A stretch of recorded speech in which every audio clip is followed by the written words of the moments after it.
Welcome to the Movie Pick, where my dad and his co-host do a deep dive on their favorite movies and all the things they love about them.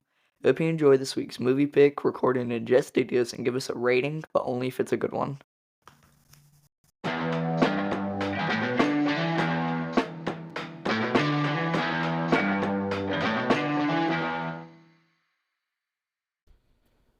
You're killing me, Corey. Welcome in to the Movie Pick. Corey, welcome in to your very first episode. How you feeling? Man, I'm feeling good. I'm a little nervous. I don't know what to do with my hands. Sure. Sorry, I was at the Bristol race last week, so I've got racing on the mind. But Yeah. I'm right in the middle of baseball season too. So Little Ricky Bobby. yeah, that's right. Ricky Bobby. All right. So we're covering the movie The Sandlot. And here on this podcast, we like to pick apart our favorite movies and just talk about everything that we can learn about them or figure out about them or the things we love about them. And I'm excited that you're in on this one because you were telling me earlier, and I forgot about this. Tell me a little bit about a Halloween costume.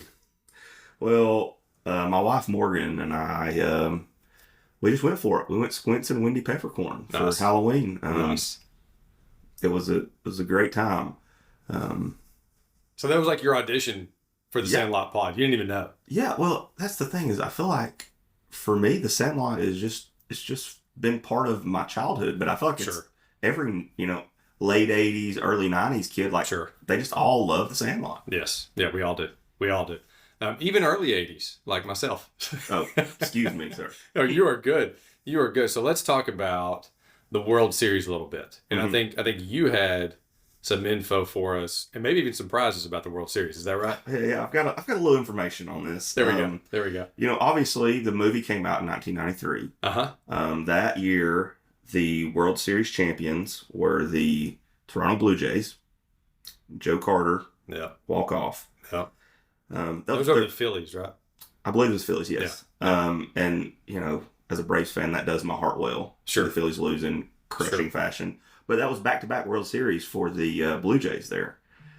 But then also, this movie takes place in 1962. So I actually wanted to look back at the 1962 season and just kind of look at that. Because I figure Sandlot listeners, the level of baseball. So I wanted to, I dove a little deeper into this. And you brought your A game. I'm proud of you. Yeah, well,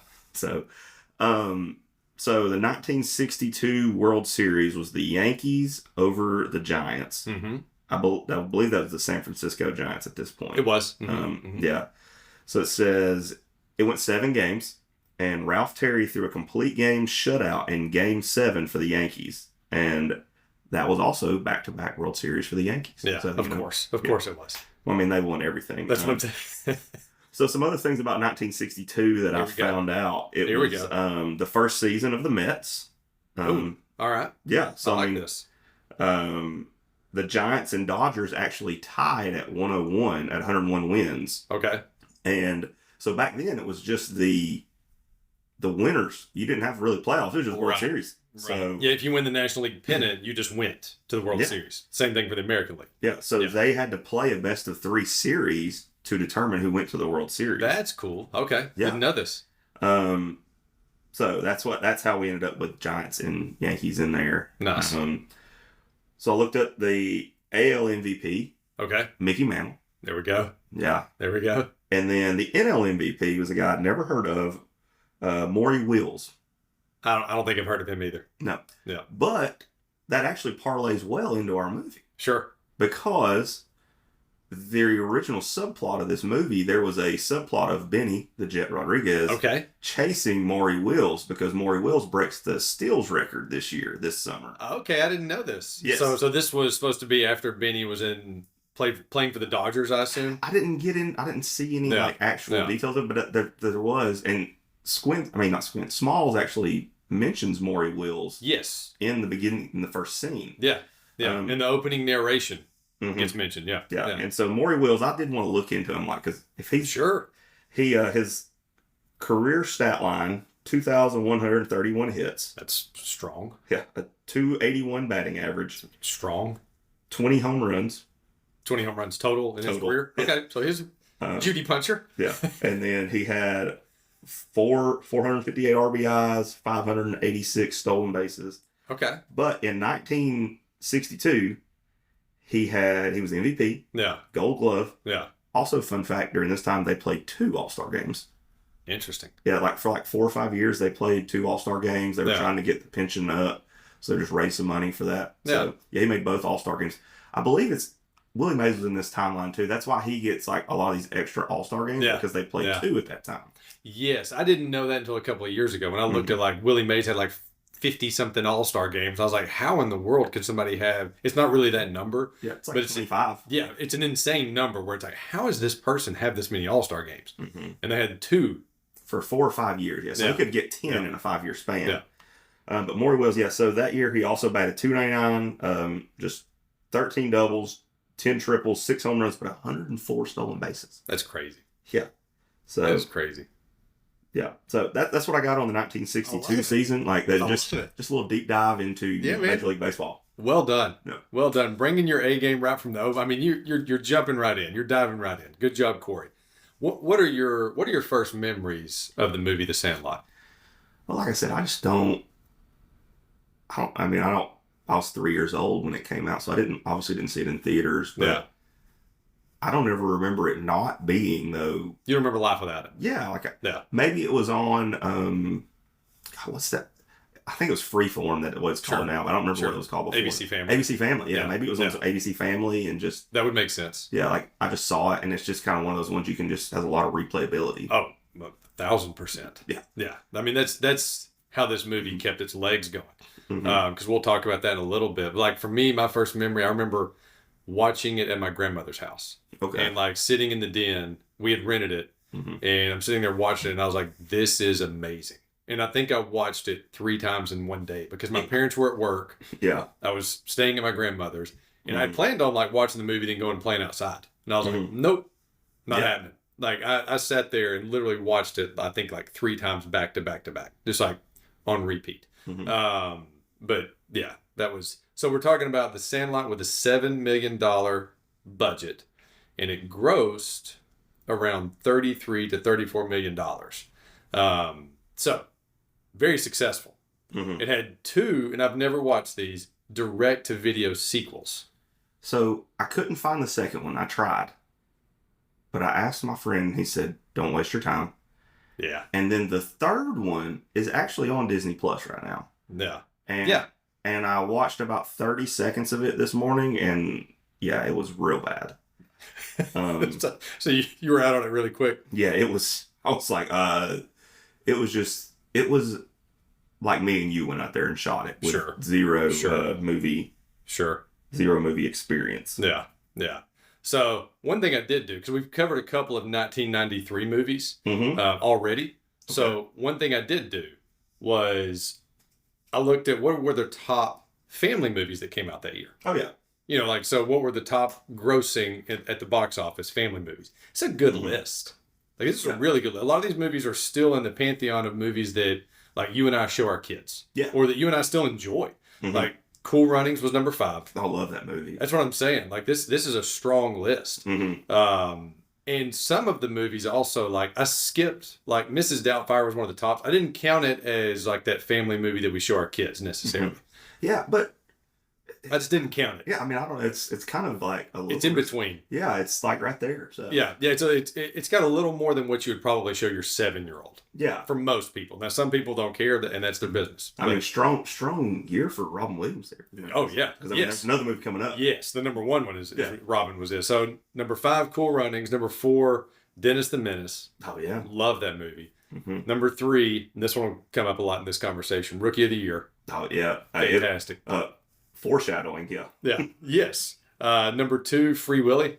Oh, yeah. You ever seen Free Willy? I saw it. It's been a long time. That one, out of all of these, probably had, like, it was huge at that moment. Had the Michael Jackson song, had the, the shot of the kid, touching the whales kind of jumping over the rocks. Yeah.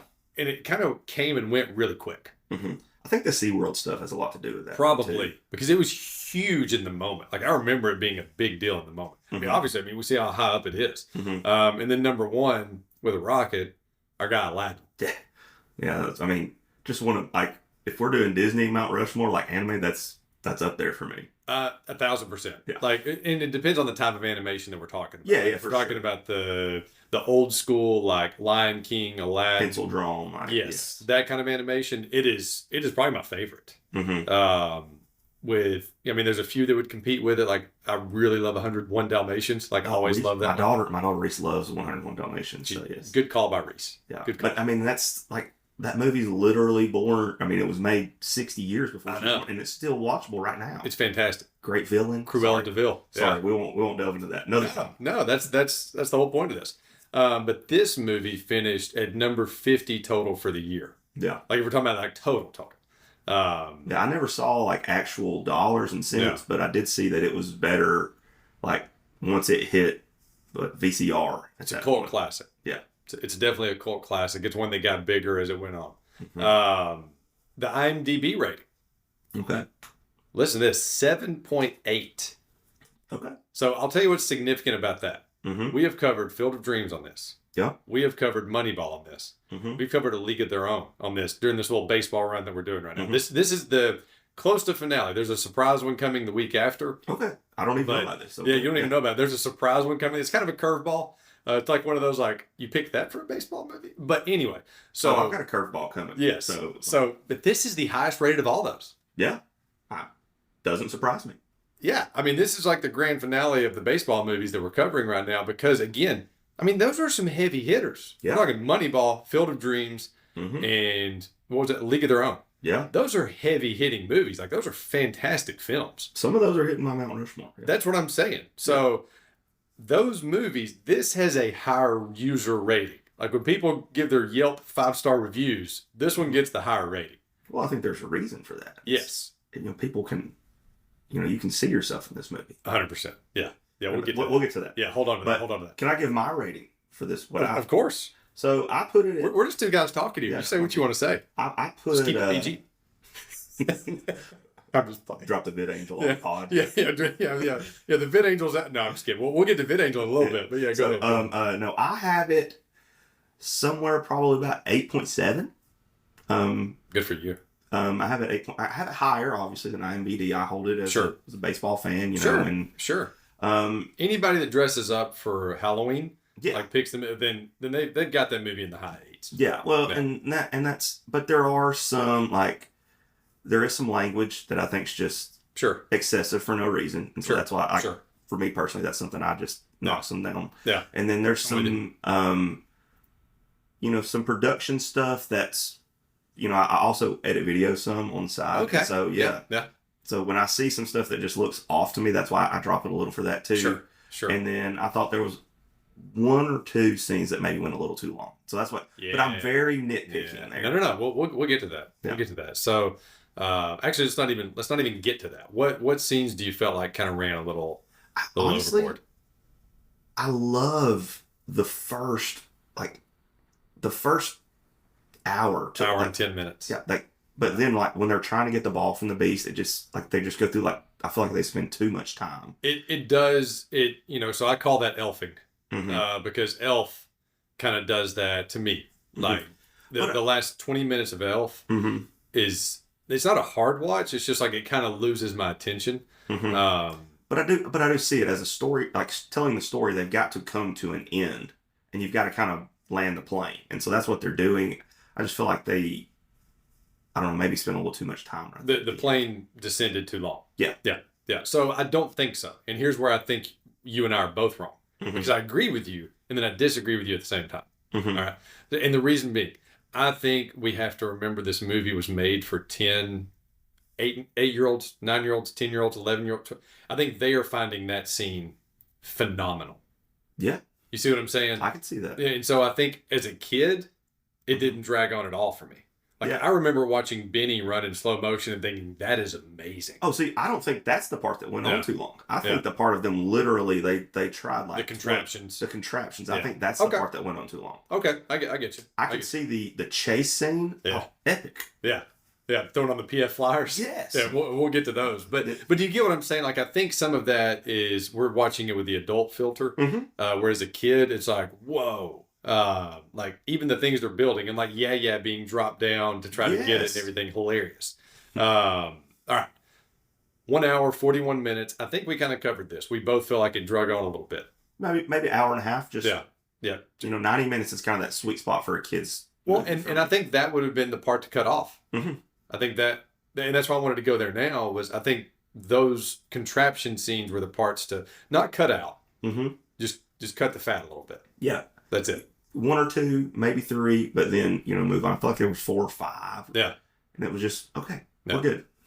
So before we get to like the directors or the director and writer and cast and all that good stuff, I had to talk about this for just a second. Was this like the golden, so like when you're reading Spider-Man or you read about comic books, there's like the golden age, the silver age. Was this not like the golden age of kids movies? And I was going to say the same thing. I know we didn't talk about this. I was going to say the same thing. That's funny. That's funny. Because I've got a few listed out here. Okay, you tell me yours and I'll tell you mine. Yeah, just as like, this isn't a Mount Rushmore and there's going to be movies left off, but you've got The Mighty Ducks. Mm-hmm.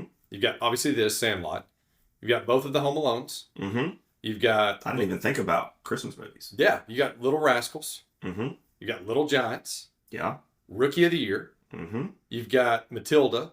Yeah. I mean, just a ton. I mean, and then I personally have, Big Green. Big Green, yes. I have heavyweights in there. Yes. I mean, just like I was going to say, like this time frame, 5 to 7 years, like there's just so many solid. Blank Check, great movie for me. Yes. Yeah.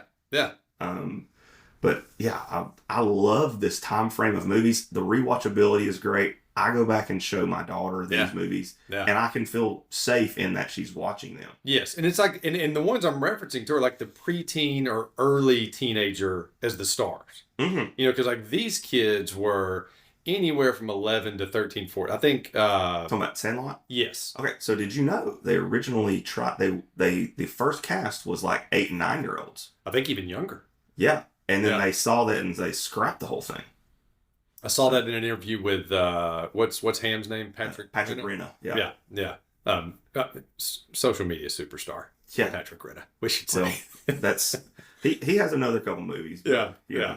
But yeah, I think this was the golden age for this. And didn't even mention Free Willy. Yeah. Like Free Willy was again starring a kid. And like again, there was so many movies released at this point that like the main star was anywhere from 8 or 9 years old to 12 or 13 years old. What was that movie? Is it Man of the House? JTT? Yeah, JTT. Yeah, yes. He was big in that time. Yes. And then the Olsen twins. I mean, we're not even, like, we're missing some. That's what I'm, like, we're just skimming. That's what I'm saying. Like, this was the golden age. This is just skimming the top. Mm-hmm. This isn't even, like, diving deep. Yeah. Like, I loved Man of the House. Yeah. Great movie. I want to watch that movie now. Great movie. All right. So the director and writer, David Evans. Mm-hmm. You may have not seen this movie, but Radio Flyer. He directed it. I've not seen it. Man, that's a heavy hitting movie. Okay, I miss. So like I'm kind of when I watch movies, I kind of just rewatch the same ones. So I miss a lot of these. So Tom Hanks narrates it. Okay. Elijah Wood is one of the main kids. Okay. And I can't remember his name. I don't know how to say it. It's not that I can't remember his name. It's like Joseph Maiazello, or the little kid from Jurassic Park. Okay. They are, but it's about like abuse and stuff. Like he's being abused in the movie. Yeah, so like it's a heavy movie, like very dramatic movie. And then he did Sandlot, which is obviously phenomenal. And then like a bunch of weird sequels. Did you look at that? So he directed like, not weird sequels, but it's like the direct-to-video stuff. It was like Ace Ventura 3. The one where it was like the son of Ace Ventura. It was like Beethoven 3 and 4. It was like Beethoven. We didn't even mention that. Yeah, yes, that's another one. That's another one. Sorry, yeah. So that's what I'm saying. Like this was like the golden age to me. Yeah. But yeah, those once you get to number 3 on most movies, it's bad. It usually, especially back then. The director did the narrating. So David Evans did the narrating instead of Arliss Howard, the guy that played the adult Smalls. See, I did not know that. Okay, and I'll tell you why. Because I was like, why is it that he's... Because I just know who Arliss Howard is. Mm-hmm. I'm a weird movie nerd. He also played the Red Sox GM in Moneyball. Arliss Howard did. So little movie connection there. Yeah. But he felt like Arliss Howard. And Arliss Howard said the same thing. His delivery of reading the lines of the narrating, he's like, it doesn't fit the tone. Mm-hmm. So that's why... again, weird movie nerd, it bothered me as a kid. Like, the voice of the narrator does not add up to the voice of Arliss Howard. Like, not the actor. Like, I didn't know the actor's name then. I was like, this doesn't add up to this guy talking here. Like, these two things don't work together. He based the movie off of his own childhood. Yeah, I saw that. Did you see that? Yeah. Now, it was more the childhood that he wanted to have. But there were a lot of, Yeah. But we all do that. Nostalgia paints with a good brush. Yeah, it does. It does. Like the saying, time heals all wounds. Nostalgia does that with your childhood and things in life. Yeah. So.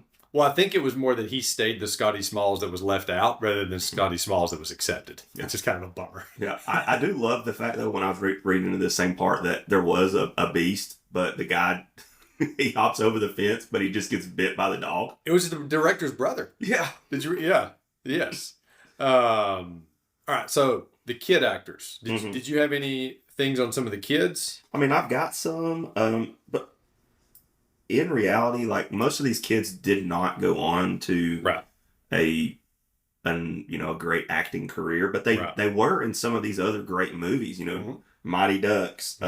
Patrick Renna was in The Big Green as the goalie, and I think part of that, I think those they connect those things to me, seeing those same actors. No, I mean, we can mention them. Tom Geary was Smalls. Yeah. He was actually in a lot of stuff, just small parts. He was the lead actor in Lassie. Yeah. Yes. I remember that. Yeah. And then he ended up being in Black Hawk Down later in life. Yeah. And Revenant, Mystic River. Yeah. I had some of those listed out. Yeah. Yeah. And then Benny, he was Mike Vitar.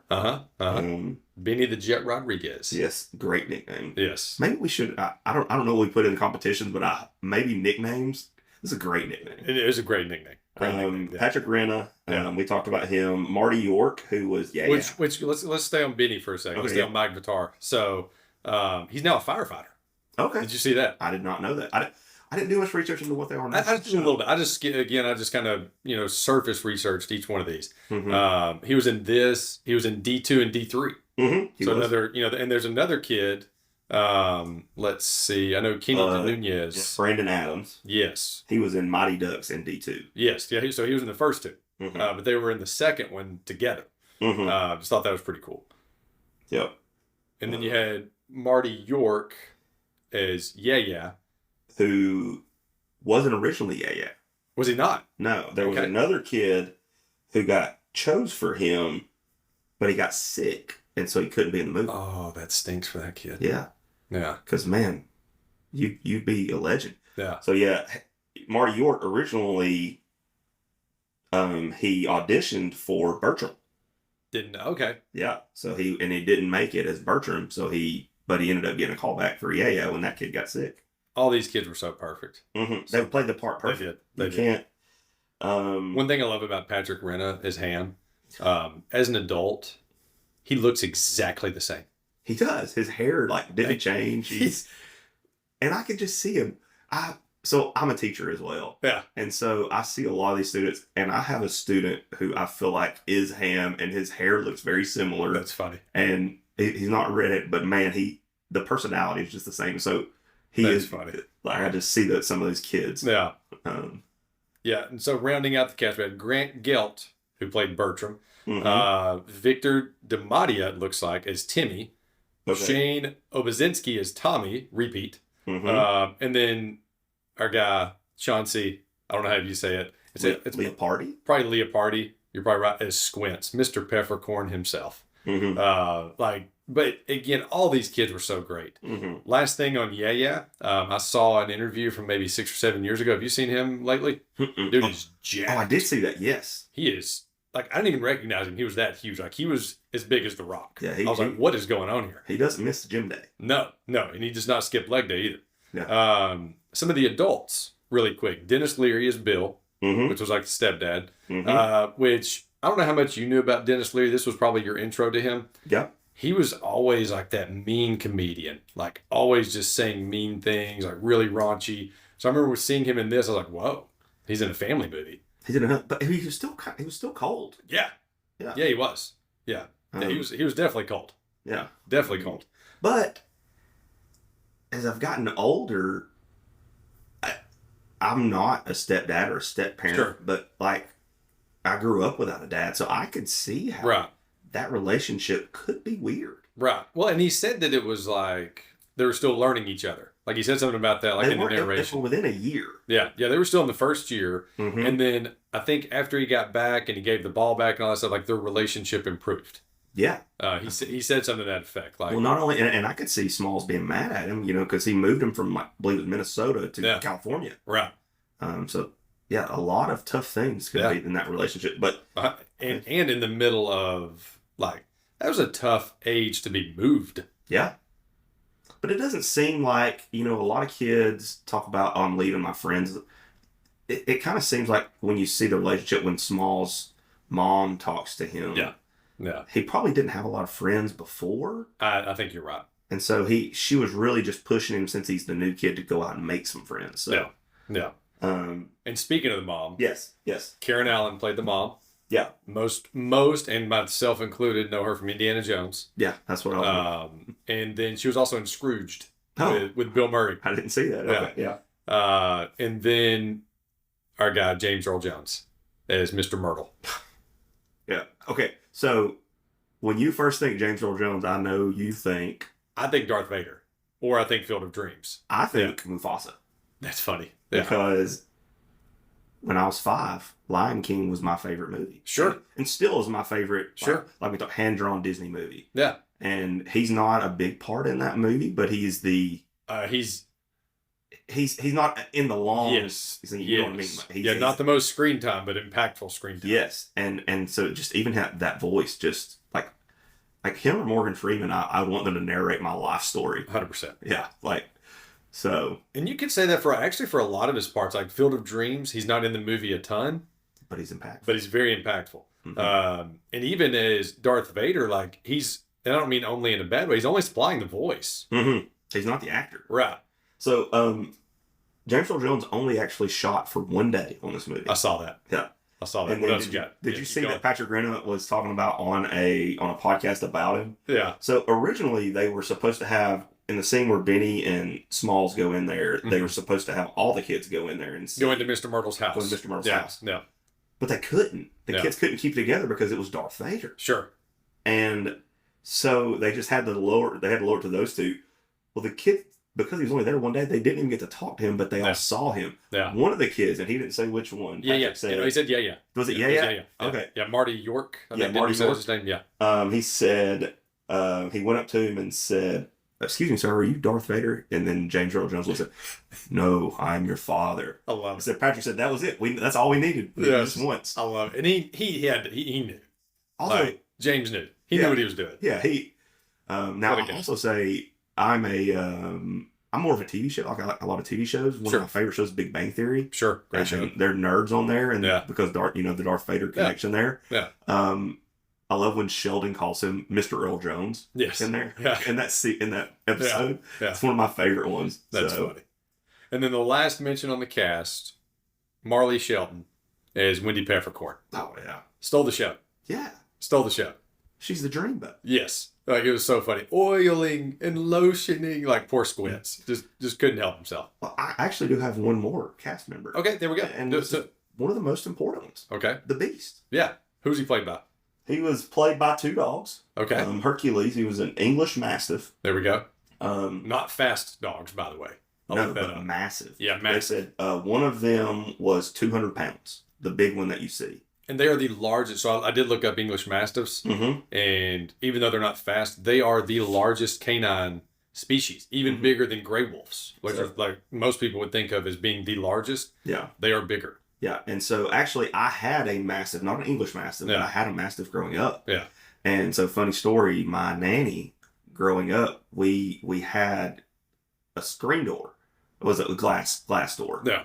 And she was there by herself, and my dog Bandit was there. Well, he hated when you rang the doorbell. Sure. Had a security guy ring the doorbell. Oh. He turned his back and looked at the road. Well, by the time he had looked back, my dog, which I'm 6 foot tall, he could put his feet on my shoulders. Yeah. He was all the way top to bottom on the glass door. The guy leaped off of our porch, and by the time that my nanny could get Bandit subdued, he said, he's screaming from the road, "You don't need a security system." I'm like, but that's the same thing for this movie. He didn't need a security system. No. I mean, he obviously killed a guy. Yes. The kid said. Yeah. I mean, he killed a guy. There's no way that's made up. Yeah. You know, I think he killed 170 guys, according to Squints. Yeah, I believe it. Yeah. But so who was you said there were two actors though that played. There were two dogs. Yeah. I didn't see who actually played, but That's fine. The and again, this goes to the production part that I talked about earlier. Sure. It was a puppet in some of the scenes. It was two dudes that were in a puppet costume. Yeah. For the scene, you could tell it's obviously not a dog. Sure. Dog paw. And so, but like, that's how they kind of made it up to him just be so big. It was two grown men. Yeah. So the thing I liked about that was, to me, that was representing, and I had this coming up later, but we can tackle it now. To me, that was representing when we're kids and we over exaggerate things. And it's part of the legend. Yes. And we kind of misremember things. Mm-hmm. Like, I remember being a kid and telling my friends that when I was running down my hill at my parents' house, mm-hmm. that I could look back and see like the blur. Mm-hmm. You know, like you know how when Sonic the Hedgehog would run, you'd see like this blue blur behind him. I was like, I'm so fast, I can see the blur, guys. Yes. Like, I'm not lying. Like, as kids, we just blow things away. Like, I thought quicksand would be a very important thing in my adult life. Yeah. Not there. I've never be coming across it. Yeah, I've never once had to just remember to stay still so I don't fall in quicksand faster. Yeah, I love it. So we're going to go with some trivia, little fun facts, all that kind of fun stuff. Yeah. I've got a few here. These are just some things I thought were really neat. So the brothers, mm-hmm. or the older and younger Benny. Okay, yes. Did you see this? I saw this, yeah. Played by brothers. Because when we were watching it the other night, my son Jared, he was like, they look so much alike. Talking about mm-hmm. the older Benny and then the Benny that we see in the movie for the most part. Yeah. And when I looked it up, I was like, oh, well, yeah, they're actually brothers. Mm-hmm. And unfortunately, the older brother passed away like almost 20 years ago now. Wow. Yeah, it's crazy. At some point, Ham, Squints, Yeah, Kenny DeNunez, Bertram, and even the guy that played Babe Ruth, which is Art LaFleur, I think, mm-hmm. appeared on an episode of Boy Meets World. Oh. Not together. But just separately. But yeah, each one of them at some point, which was, you're talking about like hitting in this wheelhouse, like that mm-hmm. age group. Boy Meets World was a special show for me. I loved that show. And then one other before I'll let you cook the meal for a second. Some other baseball movie connections from this. I mean, like I mentioned earlier, Arliss Howard was also the Red Sox GM. Mm-hmm. The grown-up Scotty was the Red Sox GM in Moneyball. Mm-hmm. James Earl Jones was obviously in this and both Field of Dreams. Mm-hmm. And then the guy I mentioned, Art LaFleur, as the Babe, he was one of the players in mm-hmm. Field of Dreams. Yeah. But I think you also had some kind of trivia things for us too, didn't you? How does The Boys of Summer sound? How does The Boys of Summer sound? Yeah, because that was almost the name of this movie. Oh, I don't like that. I don't like it either. Yeah. Yeah. It doesn't. I don't know if it holds as much because The Sandlot, the name itself holds. Yeah. Yeah. So it actually makes me think of an 80s song. mm-hmm. Like, I got distracted there for a second because there's an 80s song called Girls of Summer, I think. Mm-hmm. No, it's actually called Boys of Summer. The name of the song is Boys of Summer. Yeah. So it makes me think of that. No, that doesn't work. Scrap that. Yeah. Good job, them. Good job, you finding that. Good job. Well, and that's what I feel like production. I feel like they knocked it out of the park on a lot of stuff. Oh, they batted 1,000 in this. Besides some of the contraption stuff. Yes. The movie was filmed in Salt Lake City. Yes, I saw that. Yep. The field is still there. It's on private property, so you could see it, but you'd have to like get permission. Yeah.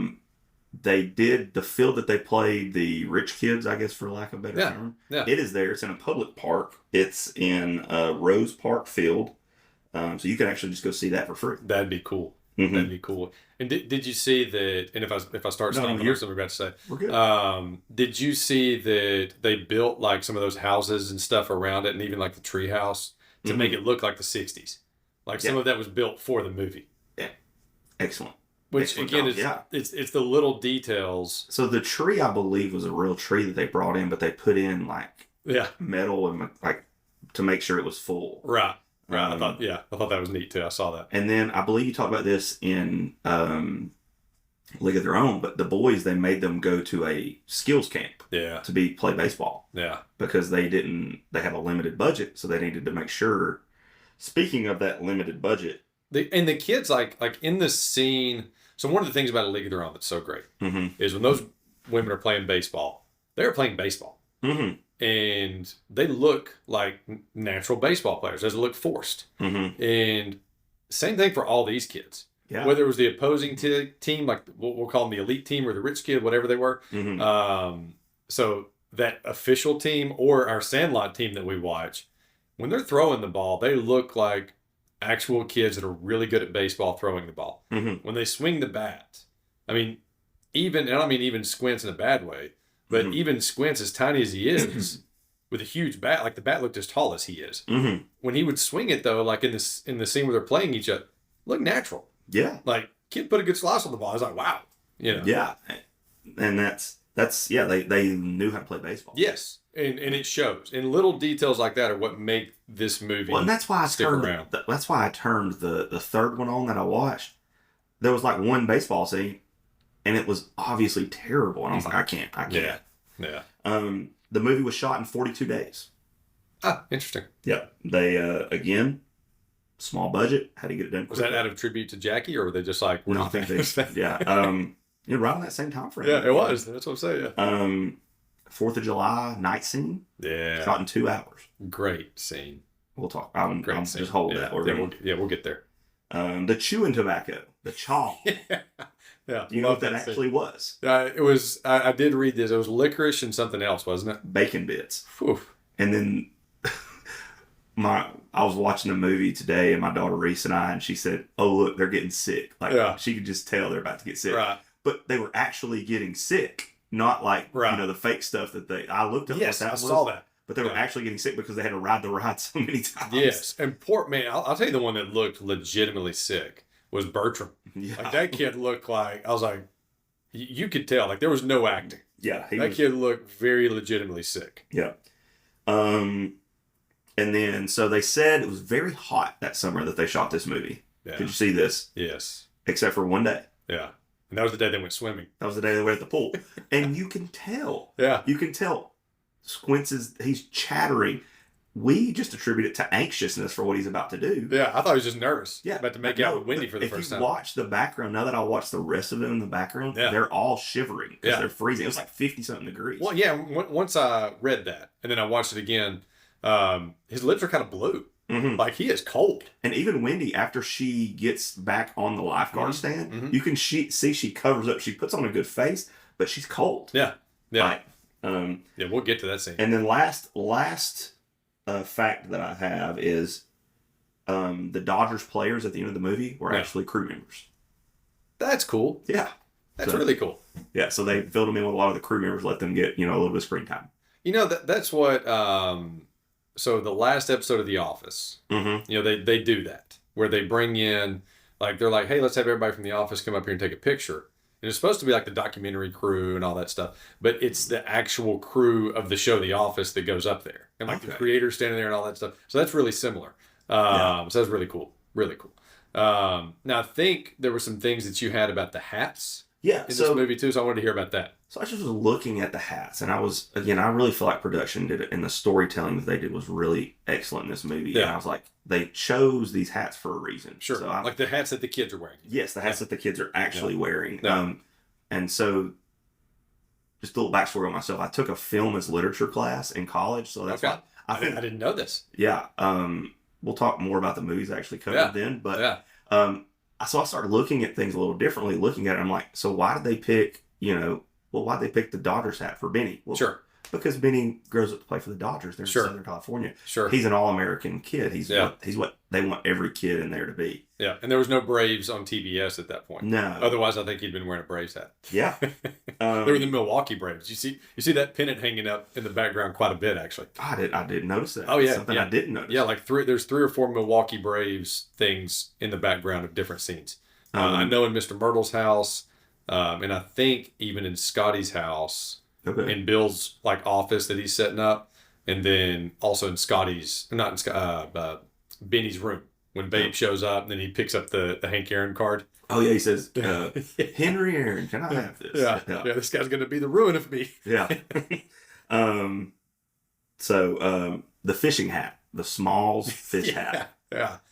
I still just I just want to rip that hat off. Cringeworthy. It's so bad, but yeah, it kind of goes with Small's character. He came from Minnesota. It fits 1,000%. The land of 10,000 lakes, I believe it's called. Yeah. So it's from Minnesota. It's a fishing hat. The long bill is actually for fishing to get shade on your face. Yeah. Did you notice though that Benny tells him to throw the hat away and throw it in the fireplace? Yeah. But he's wearing it at the end of the movie. Yeah, he didn't throw it away. He didn't throw it away. Yeah. Good choice. He kept those Minnesota roots. Yeah, he did. Yeah. He didn't listen to everything Benny said. No. Smalls, he gives him the C hat that they're not really sure who that is. They believe it's UCLA. I was curious about that one too. I think that it's a UCLA hat. Yeah, because it's blue with gold lettering, I believe. Mm-hmm. And it's not cow blue. It's all that's all right there too. But I think it's UCLA. Right. And I think Cleveland was around then, the Indians. Yeah. But I don't think that was their colors. So that's why I was like, this probably isn't them. Yeah. De Nunez. Yeah. He is wearing a Kansas City Monarchs hat. Yep. Which was a Negro Leagues hat, right? It's a Negro League hat. Yeah. And it disbanded in 1962. Gotcha. Yeah. So another like MLB's expanding, kind of taking in. So it's kind of a nod to that as well. And and that was a really cool touch too. Yeah. I mean, let's just call it that De Nunez is the only black player on the team, so he's kind of giving a nod to his heritage. Yeah, 100%. Bertram, and also probably who he might have liked at that point. Yeah, I mean, again, it's 62, and when did they disband? 62. Yeah. So I mean, that's probably his favorite team. Yeah. And then Bertram wearing the throwback California Angels hat. There we go. I did not notice this. Yeah. When you go back and watch it, look, it's even got the halo stitching around the top here. Interesting. Yeah. Okay. It's but it kind of fits too, in my opinion, because the Angels are always kind of the forgotten little brother of LA. Do they still have a team? I'm just playing. Yeah. One of the greatest guys. They had the two greatest players in baseball right now at one point. I'm sure they've had a great playoff experience. Yes. Yeah. Yeah. They never even made it once. No. But talking about Mike Trout and Shohei Ohtani, they had them both at the same time. Yeah. They also had Hall of Famer Albert Pujols. Yeah. In that same. Yeah. And so couldn't do anything with it. Yeah. Anthony Rendon, great player as well. Oh yeah. Worth every dollar. Worth every dollar. No. But just that hat. I feel like Bertram is kind of one of the guys that is forgotten about in the cast. Yeah. And just in my eyes, and so it kind of fits him that he's wearing that hat. Yeah. And then, the most fitting, I believe, might be the New York Yankees hat that Ham wears, because he's the great Hambina. Yes. So when he shows up for the game against the elite. Yeah. Yeah. So great, just great storytelling, great attention to detail. I loved it. So that's my favorite one was Kenny's hat. Oh yeah. Once I read that and found that out, I was like, that's really cool. Yeah. And then Scotty's fishing hat too. I didn't know that. So yeah. Well, so now my only question is Squints wore just a black hat with an elastic backwards all the time, and with an elastic band on it. Yeah. Can some of our older listeners, was this just the style back then? I would say so. Yeah. I mean, is it just easier? Because when I was a kid, it was just snapbacks, but I could see that being more expensive. And I picture him as a White Sox fan. Yeah. I picture Squints as a White Sox fan. That had to be a White Sox hat. Yeah. I mean, I don't think there's any other black-based teams. When you think about it, the Yankees are a dark navy. Mm-hmm. Even though sometimes their uniforms look like it's black and white, it's a dark navy. And the Rockies weren't even a team when the movie came out. So if it's a baseball hat, which it might have just been a hat. Yeah. But if it's a baseball hat, I almost think it has to be the White Sox. Yeah, for sure. Yeah. So that's what I have on the hats. I love it. So some things that work about this movie, and what I mean is what are some things that we love about this movie? I've got some. You feel free to chime in as we go. Just want to talk about the called shot for a second. 1932 World Series. Yeah. So look this up. Haven't ever really done that much research on it. Have you ever looked into this? No, I've not looked into it. Game was not in the bottom of the ninth. That's kind of a spoiler, or kind of a bummer.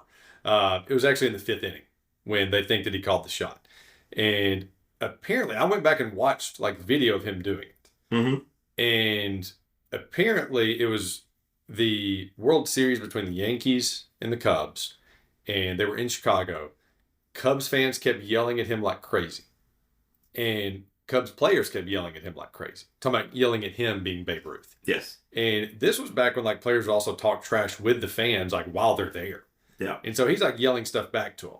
Now, the thing that is the players that were on the field and like the catch, all this stuff, I believe the most common thought is that he was pointing to the fans. Mm-hmm. And like, just kind of trash talking in that way.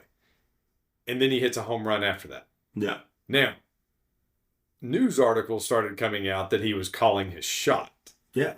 And then Babe Ruth, who was known for like loving his larger than life persona, was like, yeah, I call my shot. I mean, of course, why wouldn't he say that? Mm-hmm. Like, if he said, no, I was pointing at the fans, like that's not as entertaining. No. So, well, you just ride, you roll with the punches. So I think it's more of a, again, it's up to your, you can go back and watch it though. It's pretty cool. Okay. It's about a 3 or 4 minute video. And he just does like a quick point. And it's more of a sideways point. Not like I would picture a point up, like diagonal. Well, that's what we always imagined. Exactly. It's more of a point. I think I imagine Ham's pointing more than Babe Ruth's pointing. Exactly. Just wanted to touch on that because I thought it was kind of cool. Because I've never really looked into it. Yep. Another thing that works about this movie, the narrator. Yeah. And I'm so glad we talked about this. Arliss Howard got replaced and they went with the director. And he was a huge part of the story. Mm-hmm. Like when I watch A Christmas Story or when I watch the show The Goldbergs. Some people call this the Christmas story of baseball movies. Close to it because the narrating and even some of the scenes like when Squints is telling the story about all the junkyard and Mr. Myrtle and the Beast, it very much fits like a Christmas story kind of humor. And when you look at these A Christmas Story seems like it was 1,000 years older than The Sandlot. They're only 10 years apart. Yeah. So that's not a huge difference in age. But to me, the narration is just such a huge part of the story. It sets up jokes. Yeah. Like it sets the scene because this isn't a movie of a couple days. It's a movie of an entire summer. Exactly. So you've got to set the scene every time you change scenes. So when we have our favorite scenes conversation at the end, obviously the pool scene is coming up. Yeah. Has to. Like if somebody loves this movie, there's no way they don't love that scene because it's hilarious. If it were not for the narration though, the narration like amps that scene up. Yeah. Because like right after, and he what does he say? Like right after Squints kisses her, he had kissed a woman that day. Squints kissed her long and good. I mean that helps make that scene what it is. And like he even says his whole name. I can't remember his full name. Michael Squints Palidorus. Yes, walked a little taller that day. So no, things that work for me, obviously baseball. 100%.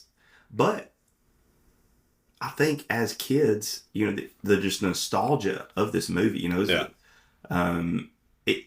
rewatchability is there. Yep. This movie was filmed in 93 or came out in 93 and was based in 1962. Yep. That I could if that came out today, it would be based in 95. Yeah. And it would feel even more like a movie about my life. Sure. But it still feels like it because I see myself and my buddies running around doing, crazy things. And we're just, the stories that we tell, they're legendary. They're legends that we tell, and that's how the Beast story was told. It was legendary. Yeah. And another thing, as I was discussing with my coworkers, this movie, the thing that I think also the narration built it up. The music is perfect. Oh, I have that listed. Yes, it is perfect. That's what works about this movie. I don't know if it has its own section what we're going to talk about, but the music producer, David Newman. Okay. Excellent. Okay. He's won some awards. I don't know whether like best music for a different movie, Anastasia. Yeah. Really? So yeah. Good for him. Like he's done great. And that was like actual orchestra production. So yeah.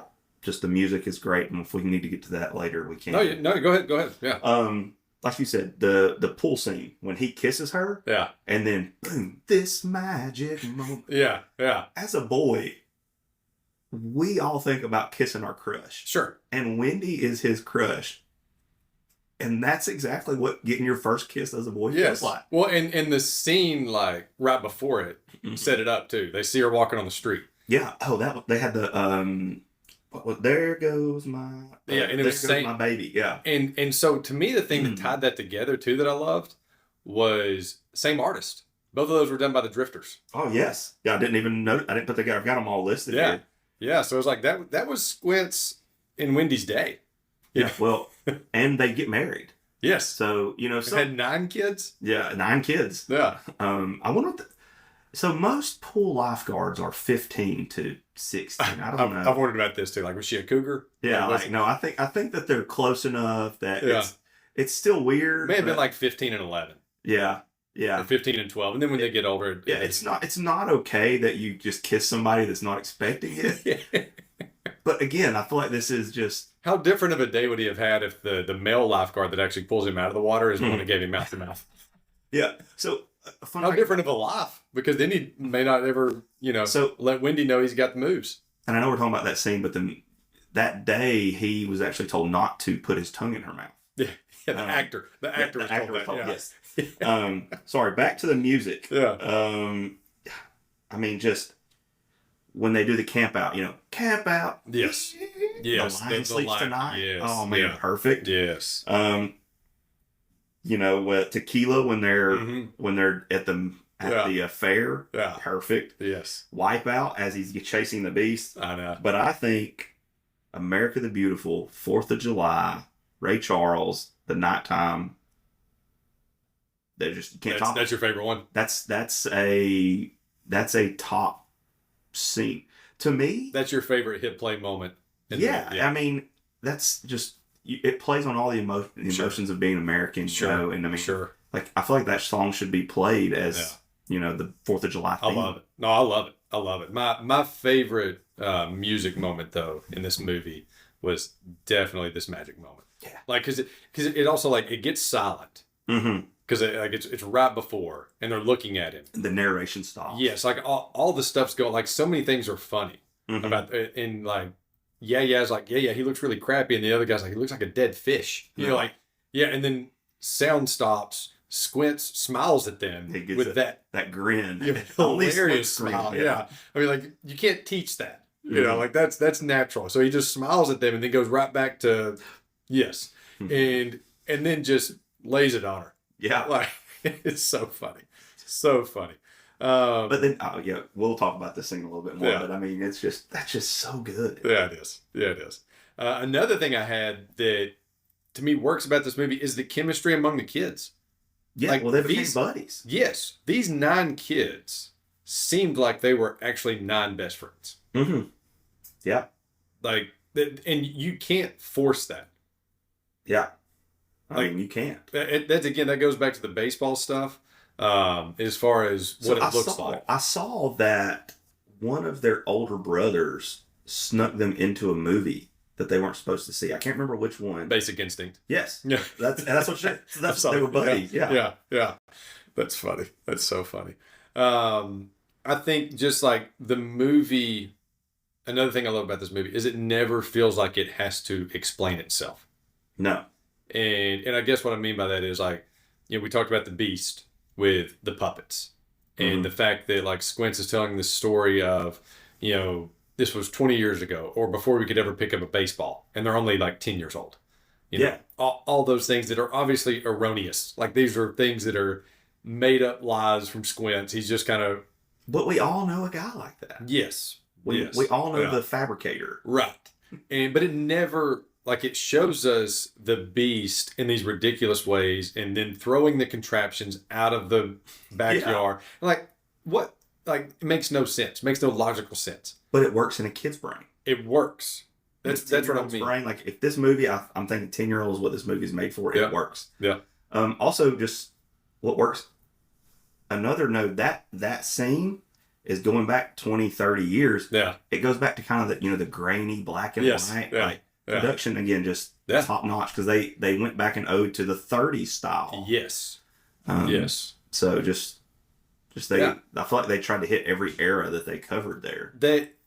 all of those things were, again, movies like this, of course they have flaws in them, right? Mm-hmm. Like there's things you see it, but for the most part, they're so enjoyable, you just look over those flaws. Yeah. I watch this movie through nostalgia's lens all the time. I don't watch it, like trying to just, I watched it these times to like nitpick stuff, but like I just watch it and, just, it could be background. Yes.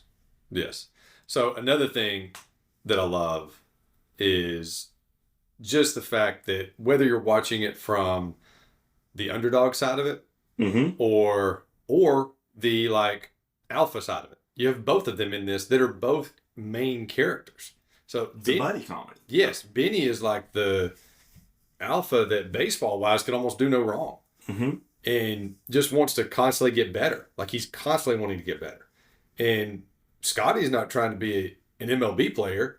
Mm-mm. He just wants to find a group of friends. I don't know that I've ever watched it from Benny's perspective. Yeah.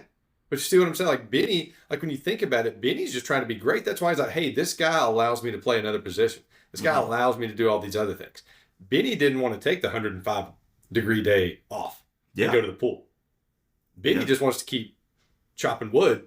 Yeah. Get closer to being that elite athlete. Even in the narration, it says Benny hated everything except baseball. But yes. The pool was the thing he could stand the most. Yes. Like, and that's what, like, if we take lessons from this movie, there's a lot of lessons we can learn from Benny.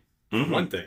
Because besides being an athlete and the dedication to, like, perfecting his craft, like he obviously did. Mm-hmm. I mean, played in the majors for however many years. He retired a major leaguer. Mm-hmm. Besides that, if Benny, now granted it's a fictional story, if Benny does not extend the arm or the reach to Scotty, we have no story.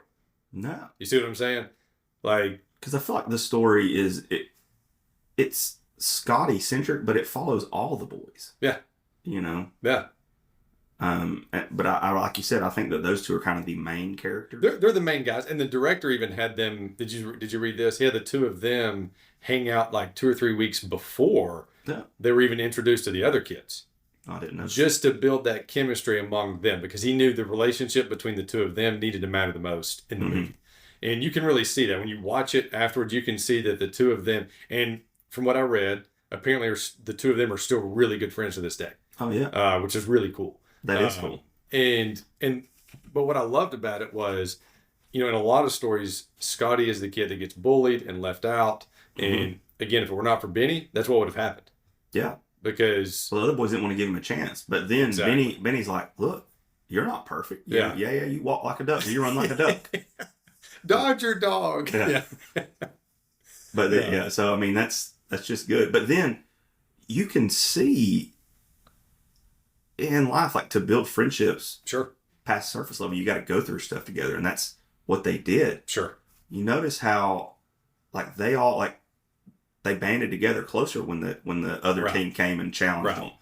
And then my wife Morgan she's like, these are good friends, because great friends. They, like, when he hits the ball over the fence, he's like they go way out of their way to get this ball back. Now, granted, it's for a Babe Ruth ball, yeah. But, like, they could have just been like, oh, well, we tried. But I mean, Benny risks his life in their eyes. Yeah. To go over the fence to get the ball. And the thing that was crazy about that, too, was, again, each one of the kids perfect at their part. And, Benny, again, could have left him out. Mm-hmm. And then we get no story. So I just love that.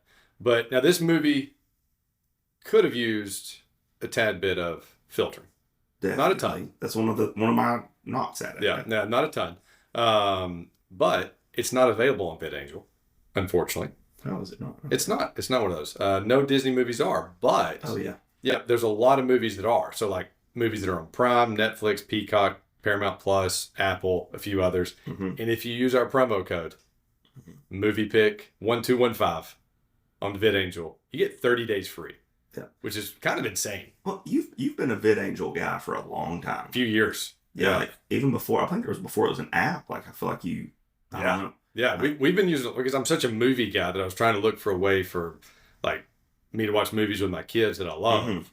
And not always be, even though I love Aladdin and I love Lion King, not always be those.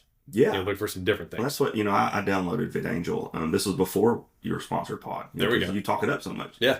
You need and- to undownload and then re-download. Well, I don't know if I'd have to use just different email. yeah, let's make it happen. But it you can filter out you can get so strategic in your filtering. Yes. I like this bad word, but I don't like this bad word. Right. Like, Or if you don't want your kids to see violence, or there's different things that you don't want to see or hear, whatever. There's a ton of different filtering. So something else I really liked at just looking at VidAngel is at the bottom it's got 2 lines, and it shows you where they cut out stuff in the movie part and the audio part. Yeah. So that's really cool. Yeah, it is truly a really cool app, especially for anyone wanting to filter for themselves or wanting to filter for their kids. Yeah, I would just double check what with your devices, make sure everything works properly and all that. Yeah, but go ahead and sign up. Why not? Yeah, 30 days free. Movie Pick. Sign up. Yeah, Movie Pick 1215. Use that promo code. Now, I did want to talk about some things that you noticed in the movie. So I think there are some things that you kind of noticed in the background. Yeah. Maybe some other little things that I'd love to hear about. Yeah. So, did you notice, obviously, the Babe Ruth ball? Yeah. So, the original one. Okay. I paused it because I noticed something really weird about the stitching on the Babe Ruth ball. Okay. What color are baseball stitches? Red. Not that ball. Okay. They were red and blue. Really? Because I've never noticed that. Go back and watch it. Yeah, I will. It says the 4th time this week. I don't know how many times I watched it. Yeah. Before 1934, which is when Babe Ruth would have played, Okay. baseballs frequently featured multiple colors of stitching to distinguish between leagues. American League baseballs were red and blue, and the National Leagues were red and black. They were standardized to solid red stitching in 1934. That's good job by whoever. But then I went and I looked at the second ball. Yeah. Because it's in 1962. Yeah. Red stitching. Good job. Even in the home run scene where Smalls hits the home run, you can see the blue stitching just faintly. That's well done. Yeah. Well, and then shout out to my wife Morgan. And well done by you, but also well done by whoever was like doing the production. That thought about that. Yes. Like I'm blanking on the word, and the microphone does this to you sometimes. It's not like the costume designers, set designers, like the set, like whoever was working on the set that day or putting all the sets together that was like, okay, we need to make sure the ball. And maybe they went and looked at a Babe Ruth ball, and I don't know. Possibly. I don't know what they did. Either way, good job. Whether it was a lucky accident or what, good job. This is shout out to my wife on this one, Morgan. Here we go. We were watching it together, and she says, "How do you spell Babe Ruth's name?" Baberuth. Yeah. When Benny writes his name, he puts an E on the end of name of Babe Ruth. Does he really? Yeah, he writes it in cursive. There's an E. She's like, yeah, there's an E right there. So he just messed up. Yeah. Benny messed up a little bit. So, like, Bill would have noticed had he looked at it close. Yeah, which Bill was still out of town at that point. He was out of town, so yeah. But, like, Yeah. I was like, man, what a great eye that was from my wife. Even his mom, even Scotty's mom, a grown-up girl. Knew who Babe Ruth was. And that's, Smalls at the very beginning of the movie. This is something else I noticed was a lot of foreshadowing in this movie. Yeah. And I guess that could go back into the what do they do right? Sure. Foreshadowing. One of the very first scenes, you see Smalls working on his, Rube Goldberg machine. Yes, I love that. Yeah. And he picks up the metal ball with the magnet.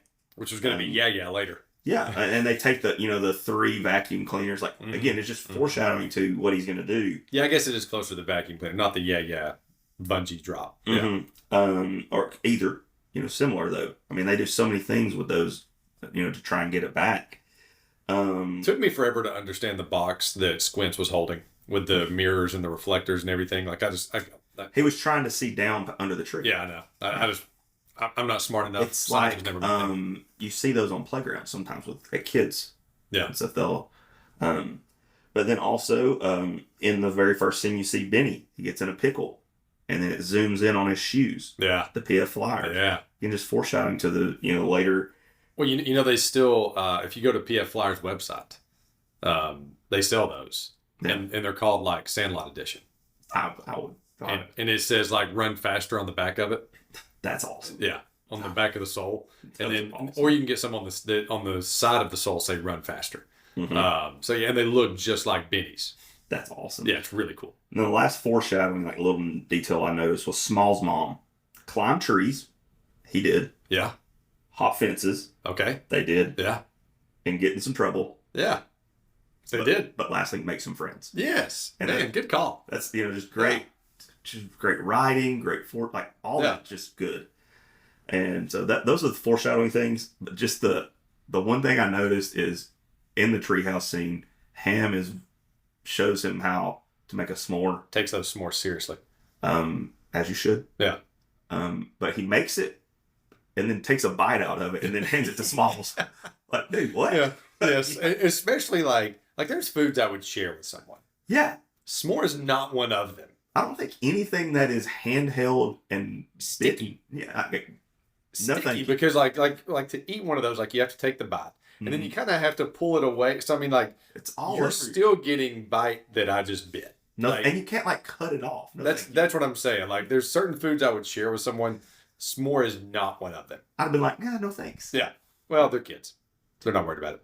They're really not. Yeah. I think my favorite Ham eating the s'more though is when they're talking about the story of the beast and everything, and he says something very serious. Like he's like, yeah, they never saw him again, and then takes a bite. It's so true. I love that moment. Yeah. Love that moment. That's great. Yeah. That's great. So which kid do you think that you would identify with the most? See, I had this question just for you too. Yeah. All right. So here we go. But we'll both ask it. For me, so I thought about it. I feel like I know who you probably think I am. It's probably Ham because I act a little I kind of peacock sometimes. Yeah, you do. Ham is a peacock. Yeah, you do. Your brother-in-law, Dylan. Yes. Definitely Ham as well. Yes. Yeah. Peacocks. Your sense of humor would go to Ham. Yeah. I think talking trash, like when he's back there catching. Yeah, I think now I'm definitely a Ham, for sure. Yeah. I think back then I'm probably more Smalls in the fact of kind of more into nerdy, but I don't know. I can still see, I think Ham is kind of my, right. Especially he's walking in front of the lifeguard. Hello, sure. Ladies. Sure. Yeah. No. I think you're 100% Ham because of that stuff. Yeah. I think definitely now adult Corey, definitely Ham. 15 and up Corey is Ham. For sure. Yes. Before that, no. I wish, we all would want to identify with Benny. Yeah, I'm not Benny at all. That's the one we want to identify with. I think the ones I least identify with would be Squints and Yeah, because I felt like they were the mean trash talkers. Mm-hmm. They kind of meant it. Yes. But I think Scotty would be the closest for me. Mm-hmm. And it wouldn't be the friends thing. I was thankfully blessed to always have friends. Mm-hmm. But the thing I struggled with a lot of times was the actual athleticism, especially as a kid. And even as I got older, one thing I have never been good at, even to this day, is throwing a football. I am terrible at throwing a football. He runs the ball to Bill, and then he runs it to Benny from the fence. 1,000%. So I have pulled that move with a football and just acted like I didn't want to throw it or acted like I'm just kind of playing around, and I will underhand toss it to the person kind of closest to me. Mm-hmm. That's all to avoid actually throwing the football. Because when I throw the football, even now, it is like this duck that is just flopping around. Now with a baseball, I'm fine. Yeah. But if you hand me a football, I'm like, I better hand this off to someone else before I embarrass myself. Yeah. That was the thing that made me identify with Scotty the most. Yeah. I identified with Scotty some too as well.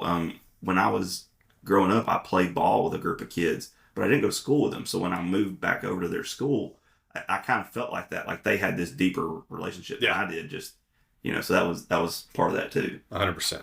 100%. Now, I think we have some questions that need answers, correct? Yeah. What do we have? What does Bill do for work? Was that everything that you had on the kind of did you notice? And yeah, that's all I got. Okay. That was a lot. That was good. Good. What does Bill do for work? He's working on it at home. Yeah. I don't know. He takes it serious. Yeah. And then he goes to Chicago for a week. Yeah, I think Bill did well. Yeah. Seems like it. Yeah, I mean, you can't live in California and not not make money. Right. But I didn't pick up on it. That's a good question. I don't know. Yeah. I never. That's worth a Google. Yeah, I mean, I don't know if we have an answer. Yeah. I don't think we do. I don't think it ever says. Yeah. Have you ever had a steak put on your eye? No. And I would not want that. No. Like that big hunk of raw meat just like thrown on his face. Yeah. Like the point of freezing food is to keep it frozen. Yeah. Yeah. That looked so uncomfortable. And I kind of felt like Bill didn't seem like a very good hang to me. Mm-mm. And there was a part of me that like felt like Bill was ready to get that game of catch over with. And he didn't want to have it in the first place. That's what I'm saying. And I felt like he was ready to get back to work. Are you saying he threw it at his eye on purpose? I'm not saying he tripped him, but I'm saying he didn't move the foot. Does that make sense? Yeah. Like he may have been like, you know what? I think it was the parenting of let's throw the kid in the water. They're going to swim. Yeah. And so I think he was like, you know what? I'm going to have to amp it up because this kid's running the ball back to me, handing it to me. What is going on here? Well, and with that glove. That was bad. And that hat, he just looks bad with the hat. Yeah. On too. Like you just don't look like a ball player. Yeah. But I don't know. I can't remember how long, if it said how long his dad had died. Small's dad had died before they got married. Yeah. But like you kind of expect a 10-year-old boy to be a little tougher. But I mean, Small's been raised by his mom. Right. Again, I resonate with that. Like, right. I wasn't very masculine because I didn't have a lot of men in my life till I was in, late middle school, early high school. Sure. So I had to grow up a lot in terms of being a man. And so I could see it. But again, I think back to, what we're taught about history is be a man. Yeah. That's kind of the 60s. You're tough. Yeah. You go to work. That's what I'm saying. Like I think he threw a little extra cheese. I think he put a little extra cheese on that. I think he hits him with the steak a little, Yeah, he does. Yeah. Yeah, he does. That'll keep the swelling down. But when did you play rec league baseball as a kid? Yeah. How old were you when you first played? Do you remember? It was T-ball. T-ball. Yeah. See, I wish I would have started then. This was another thing that made me identify with Scotty. I did not play my first year until I was 9. Oh, that's the worst time. That's when most kids quit. It was awful. So that was during like kid pitch. Like that was the first year of kid pitch. That's when most kids quit. They make it to 9 and then they don't make it to 10. Yeah. Yeah. So I played from 9 to 12. So I stuck with it. But that first year, I definitely could identify with Scotty as far as being the worst on the team. I felt it, and I played. Yeah. But I was also a bat left-handed. Yeah. So I got hit a lot because a lot of kids can't control it to that side of the plate. Yeah. So it just was not enjoyable to me. Yeah. Baseball was not enjoyable. Oh, I loved it. Until like maybe my second year, I had a lot of fun because I got to be the catcher. Oh, that's cool. That was a ton of fun, especially with kid pitch. Like that was a lot of fun. You were involved in every play. Yes, and that's what I loved about it. And so from like year 2, 3, and 4 were good. They were fun, and I did okay. But year 1, that was rough going. Like I very much felt like the Scotty. Like I don't even know how to throw this baseball. You're telling me to throw it to the cutoff man. What are you talking about? Like, all the lingo, everything. I didn't know who the great Bambi was. Any of it. Your mom did. Yeah. My mom would have known. She didn't know what the cutoff man was, but I had no clue. I mean, Bronny wasn't out there just throwing meatballs at your face, like so he did hit me in the eye once. like we're passing, and I because I remember I had the stitches like right there, like we're out passing in the front yard, and I took one straight because it was when I was learning how to be a catcher. Oh. And so I was squatting down, and so that's kind of a hard. And I didn't have the mask. And so he's throwing it to me, and obviously it wasn't on purpose, but I was taken out. I actually forgot about that till you just said that. That's crazy. That's crazy. Any other questions you had about? Why did the boys spit when they introduced themselves to Small? Oh, what a great! They're baseball players. That's what they think. I mean, because remember, they're like, is that a thing people do? Hi, I'm Corey. Yeah, I mean, they were 1962 little. They weren't even in the league. Like they were Sandlot baseball players that thought that all the grown-up players, all the major league players that chewed tobacco were cool. Okay, so they saw them. They saw them spit. Thought about that. Yeah, they saw them spit all the time. So yeah. Okay. Yeah. Any other questions? All right. I have some stuff that maybe some competition stuff. Sure. But sure. That's what we're getting to. Yeah. We're getting to the Sandlot games now. All right. Favorite Ruth nickname. I have that one written down too. Okay. All right. So we've got I just went with the ones in the movie. I didn't like look for He's got like 30. Yeah, he's tons. I just went with the 5 that were listed in the movie. Unless I missed one, there may be another one. Obviously, the Great Bambino, Sultan of SWAT, the Titan of Terror, the Colossus of Clout, the Colossus of Clout. Yeah, I had to repeat, and then the King of Crash. Which, if you were Babe, which one would you say? I want this to be my main nickname. I don't know. I mean, It's tough. I think the Titan of Terror. Titan of Terror is awesome. Yeah. Yeah. Like I feel like that elicits fear in your opponents. Yeah. I mean, obviously the Sultan of SWAT. Yeah. I mean, They're all great. I think just Babe, since that was a nickname. Yeah. I guess for me it'd probably be the Great Bambino. Only because it kind of like the other ones, like if you said here's George the Sultan of SWAT Ruth, like it doesn't fit that Babe name. Great Bambino kind of goes with that Babe. Well, and it sounds like it kind of fits his personality. Yes, as well. Like that's what I mean. Yeah, like that's he what wants I to mean. be cool. Like, and the Great Bambino is cool. Yeah. All right. Which kid? Only the kids. Kids are only ones. Yeah. The adults are the supporting actors. Yeah, they are. Even Wendy, like she just supported. Yeah. So, which character sequel, if there was a movie made about this character sequel, would you rent first? And I've got some nominees here for you. Yeah. So, we got Ham becoming a professional wrestler. No. To watch that movie. You've got Scotty obviously growing up to be a sports broadcaster. You've got Benny in his journey to the MLB and dedicating himself to greatness. Yeah, going to military school and inventing bungee jumping. Sounds like one of the Major Payne kids. Yeah, it does. Timmy and Tommy becoming an architect and a contractor and inventing mini malls. Squints getting married to Wendy and having 9 kids. And that sounds like a sitcom all day long. Yeah. Kenny DeNunez playing in the minors and then owning his own business and coaching his kids' team. Or Bertram in what was obviously a dark 60s because they never heard from him again. He got a little too into the 60s. That sounds to me a lot like the Dewey Cox story. Yeah. I could just see Bertram and Dewey Cox. Yeah. But Bertram hanging out with the Beatles. Yeah. Yeah. It's got to be Ham. It almost has to be like if you're going for a comedy, it has to be Ham. Well, and I'm like comedy is my wheelhouse. Like I want that to be. Yeah. Yeah. I mean, I don't know.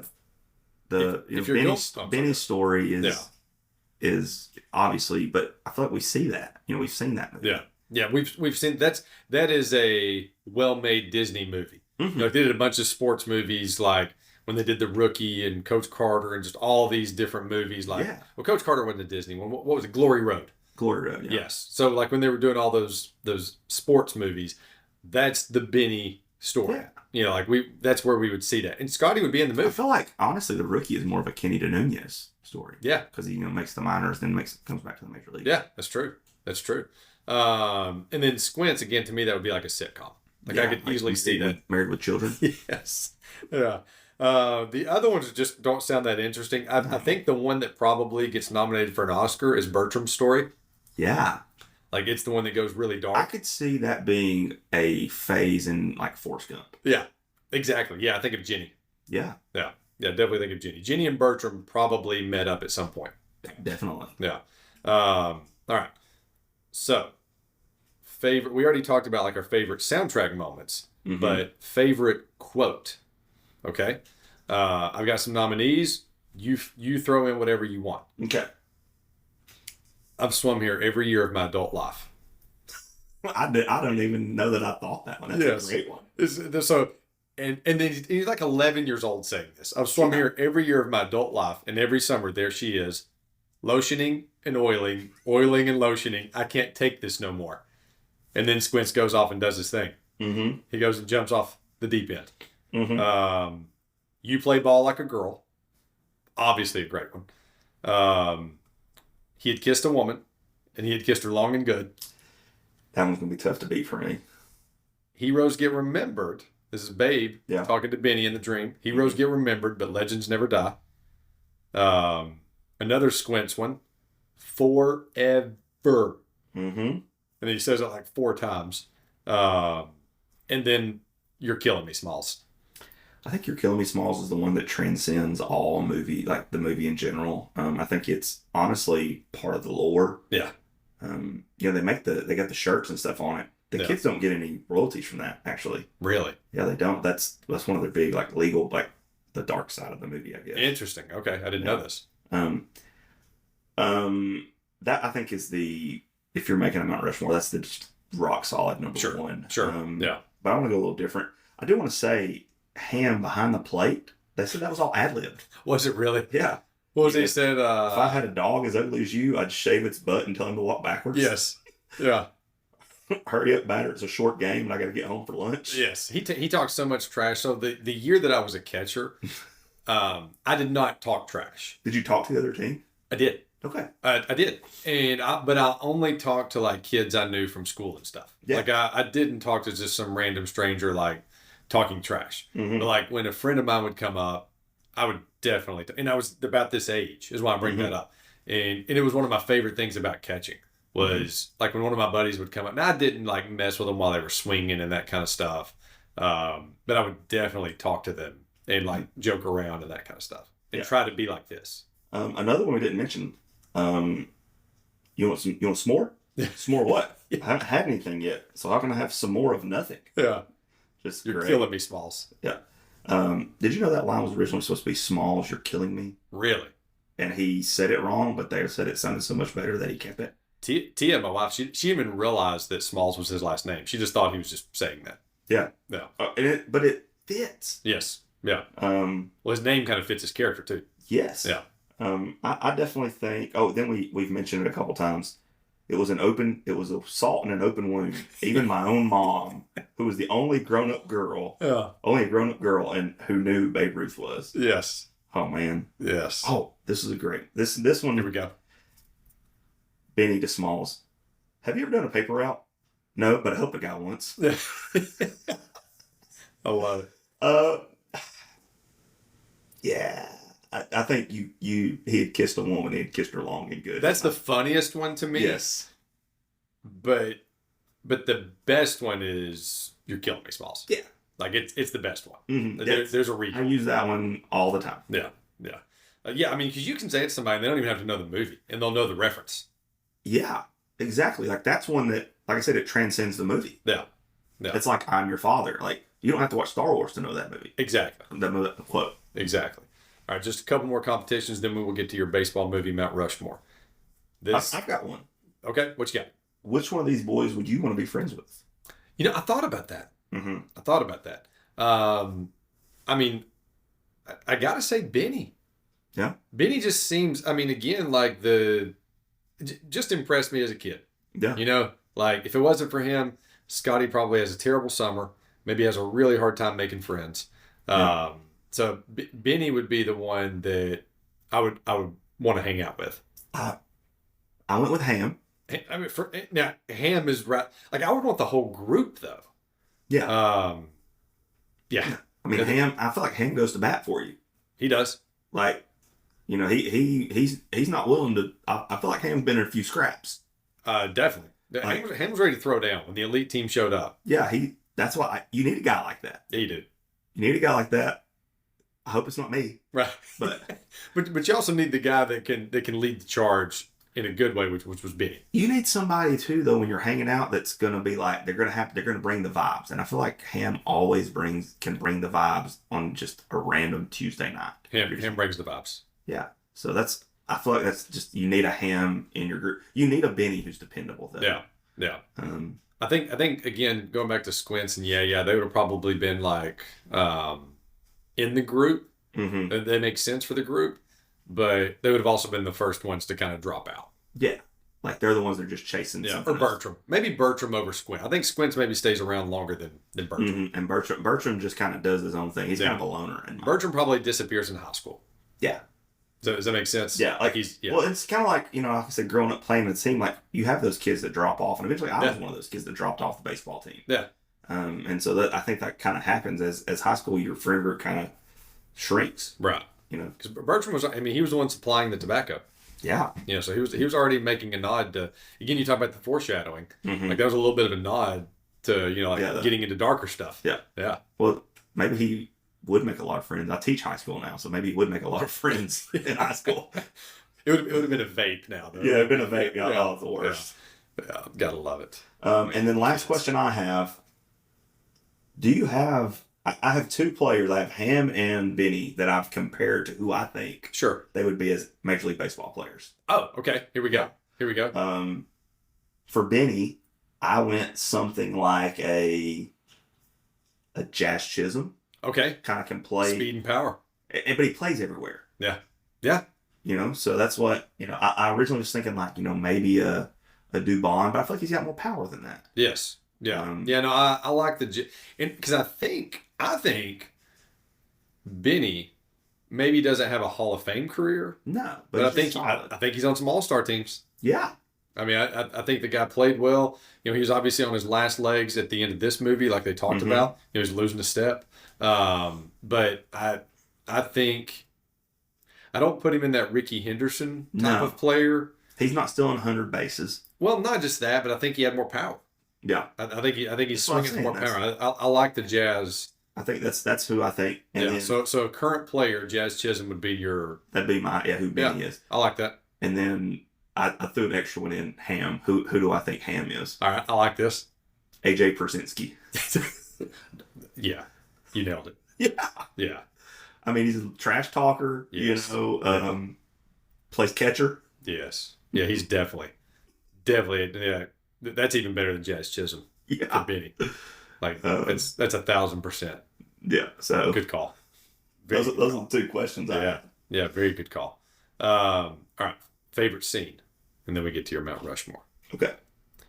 We got Scotty's introduction to everybody with all the kids spitting. We talked about that, and then Benny hitting it straight to Smalls after, like that whole kind of scene lumped together. The treehouse sleepover, which includes our whole Once More, and the Beast story. Yeah, well, I thought tree houses were going to be such a big deal too. Like, I thought quicksand and tree houses were going to be just like a great part of my life. Yeah, you get the Little Giants, the Little Rascals. Yeah, like all those are great tree houses. This movie, I thought it was going to be. You thought you were going to be hanging out in tree houses? I've never once been in a tree house. Man! So a friend of mine had a tree house. Oh, that's and awesome. he was my neighbor, like backyard neighbor. Spent the night in that tree house once. That's awesome. It was so cool. It's just me and him, and I can't remember if there was another, but me and him spent the night there. But I remember middle of the night, I got a little scared, and so ran up to the house just to use the bathroom. And I was just need to know it's still there. Yeah, just need to know it's still there. Yes, and I remember being scared to death on that run through the backyards. But you weren't scared of the dark. You're scared of stuff in the dark. Yes, but awesome treehouse. Yeah, it was a lot of fun. So, and then the pool scene to go check out the girls, and then you get Ham flexing. Yeah, like Ham's whole cannonball and flexing, and then of course his voice goes an extra octave. Yeah, it does. Yeah, it does. I almost thought I've watched that one spot like 6 times, trying to see if he said cannonball or Hammondball. Yes, because it doesn't sound like a fluid cannonball. No, because I'm just like because the Hambino, the hand like. So I could never distinguish. I like that. You're probably right. But then, of course, in that same scene, we get Squints just dominating the movie for 5 minutes. Yes. He's just like, sit back, guys. I got this. This is my movie. Yeah. This is my day on set. The rival team intro in the game, the whole like Ham talking trash, you play ball like a girl, like all of that stuff. And then the amusement park. Yeah. Which is when they get sick from the chewing tobacco. So You're leaving out 4th of July? Yeah, that's what I'm saying. Like, well, didn't that kind of go together? No, it didn't. It did. Okay, so the night game. 4th of July scene. Okay, we'll add that. My opinion, I don't know if it's the best scene in the movie, but it might be the most patriotic non-war movie scene. It's a great movie scene. Yeah. Could be the most of any other movie. Like, yeah. Obviously, war movies are going to be. But sure. So that was a great scene. Man, my favorite. I'll tell you mine while you think of yours. Yes, say it. Mine was easily the pool scene. Yeah. Because, and I can tell you, so when I watch these movies, and especially if my kids are watching, I pay attention because I've seen these a lot of times. They usually have not seen them as many times. I pay attention to how they react. Oh, and you had it on as I walked in. Evie said, hey, y'all don't start the podcast. My favorite scene's on, and it was the pool scene. Yes. And they were dying laughing the other night, especially when they look down, or when Wendy goes back up and they're talking about how bad he looks. And when Squints gives that smile, they die laughing every time. It's great. It's great. So yeah, that scene for me, the pool scene, is my favorite scene in the whole movie. Yeah, I think that's my favorite one too. But I do like the amusement park scene, just because I know so many guys that have tried chewing tobacco for the first time, and they're just throwing up on the side of the road or something. You know. I think the statute of limitations where my mother would get mad at me for trying it in high school is over now. First time I was green. And the sweat hit the forehead and everything, and I was like, what is happening here? Yeah. This is what is going on? Yeah. So yeah, I can definitely identify with that scene. There's so many scenes you can just resonate with. Yes. And I think the pool scene resonates more with people because a lot of us didn't take that chance. Yeah. Yeah. You know, he did. He, again, don't kiss someone. We're not condoning what Squints did. Not condoning what he did. Yeah. But we thought about it. Yeah. We thought about kissing, our crush. Sure. Exactly. Exactly. And what would happen? And he did it. That makes him a legend. Yeah. He got thrown out. For life. Yeah. I now, Jared asked this too, my son. Jared asked this, why were they all banned for Squints' mistake? Guilty by association. Okay. They were seen as a group. Yeah. Okay. I like it. They were. And they were a tight group. All right. So now we've come to the end here. We're there. We're at the Corey Mount Rushmore of baseball movies. Yeah. And so you have a hot take on here. Okay. I'm ready. Well, I did. So now, do you have your outside looking in? Yeah, I've got some outsiders. Okay. Let's talk about those first. Who are our outsiders? Well, so I looked at this and didn't say what were the best baseball movies. It's your personal favorites. Doesn't have to be best. My thoughts were, which ones really did I watch the most, and which ones, So I saw The Rookie a lot. Sure. Great movie. Yeah. And again, resonates with me. Teacher, coach. Dennis Quaid was so perfect in that movie too. Yeah.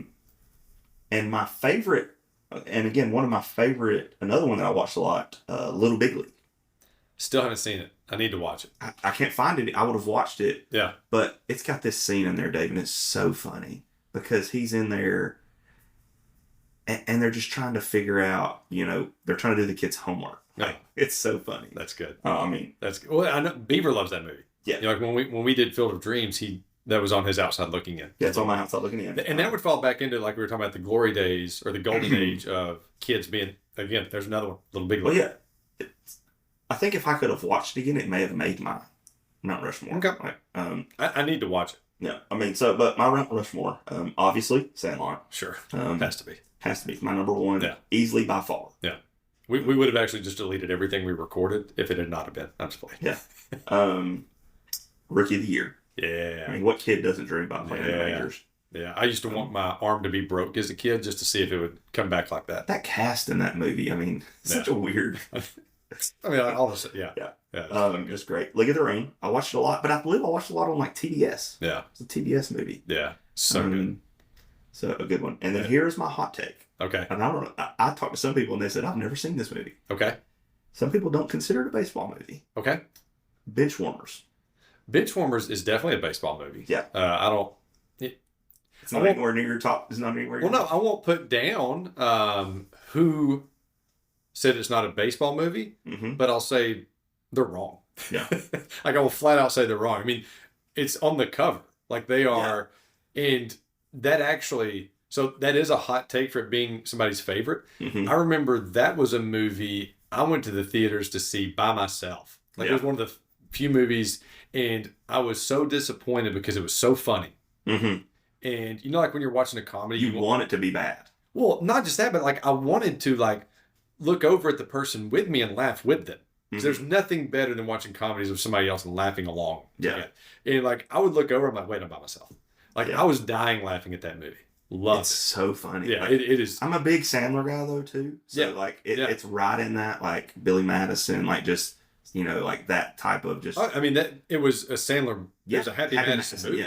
Yeah. Like Rob Schneider, David Spade, and then was it John Hitter? Yeah, I know Napoleon Dynamite. But yeah, he was like right in his heyday with Napoleon Dynamite. Just hit too.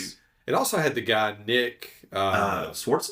Yeah, something like that. Yeah, which became like a Sandler guy too there for a while. Yeah. He was in Just Go With It. Yeah.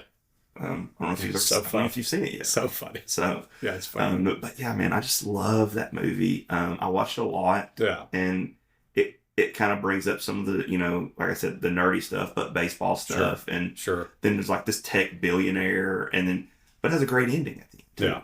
Just love Benchwarmers. Yeah. No, and that one actually does this right. Also, you connected to him. You had a great John Lovitz part in A League of Their Own, and a great John Lovitz part in Benchwarmers. Oh yeah, he was funny in that one too. But no, that doesn't surprise me because I remember when we did Big Daddy. Mm-hmm. That was when you got boisterous, like, "Hey, what's up here? Yeah, why am I not invited?" Like I'm a big Sandler guy. I know. That is my. He's probably my favorite comedian. And the hot take that Tia had on that pod was there's not 4. She didn't even have 4 for Sandler's. Yeah, we're gonna have a discussion about that. I haven't talked about it yet. Yeah.